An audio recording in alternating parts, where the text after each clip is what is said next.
Big boss season 10ರ Karthik ಅವರ ಬಗ್ಗೆ ನಿಮಗೆ ಗೊತ್ತಿರದ ವಿಷಯಗಳು. ಇವರ ಪೂರ್ಣ ಹೆಸರು ಕಾರ್ತಿಕ್ ಮಹೇಶ್.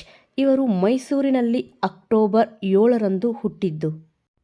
ಇವರ ವಿದ್ಯಾರ್ಹತೆ ಬ್ಯಾಚುಲರ್ ಆಫ್ ಸೈನ್ಸ್. ಇವರು ಅನೇಕ ಧಾರಾವಾಹಿಗಳಲ್ಲಿ ಮಾಡಿದ್ದಾರೆ ಮತ್ತು ಚಲನಚಿತ್ರದಲ್ಲೂ ಕೂಡ ನಟಿಸಿದ್ದಾರೆ. 2015ರಲ್ಲಿ ಸ್ಟಾರ್ ಸುವರ್ಣದಲ್ಲಿ ಪ್ರಸಾರಗೊಂಡ ಖುಷಿ ಧಾರಾವಾಹಿಯಲ್ಲಿ ಇವರು ಮೊಟ್ಟಮೊದಲ ಬಾರಿಗೆ ನಟಿಸಿದ್ದು. ಆ ನಂತರ ಮುಖ್ಯ ಧಾರಾವಾಹಿಗಳಾದ ರಾಜಿ ಮತ್ತು ಅಕ್ಕ ಧಾರಾವಾಹಿಯಲ್ಲೂ ಕೂಡ ಇವರ ನಟನೆ ಅದ್ಭುತವಾಗಿದೆ. ಇನ್ನು ಇತರ ಧಾರಾವಾಹಿಗಳೆಂದರೆ ಖುಷಿ ಮತ್ತು ಶನಿ ಧಾರಾವಾಹಿಯಲ್ಲಿ ಇವರು ನಟಿಸಿದ್ದಾರೆ. ನಂತರ ಇವರು ಇಂತಿ ನಿಮ್ಮ ಆಶಾ ಧಾರಾವಾಹಿಯಲ್ಲೂ ಇವರು ನಟಿಸಿದ್ದಾರೆ ಮತ್ತು ಅಂತರಪಟ ಎಂಬ ಧಾರಾವಾಹಿಯಲ್ಲಿ ಇವರ ನಟನೆ ಅದ್ಭುತವಾಗಿದೆ. ಮತ್ತು ಹೆಚ್ಚು ಪ್ರಸಿದ್ಧಿ ಪಡೆದಿರುವ ಪುಟ್ಟಕ್ಕನ ಮಕ್ಕಳು ಇದರಲ್ಲೂ ಕೂಡ ಇವರು ನಟನೆ ಮಾಡಿದ್ದಾರೆ.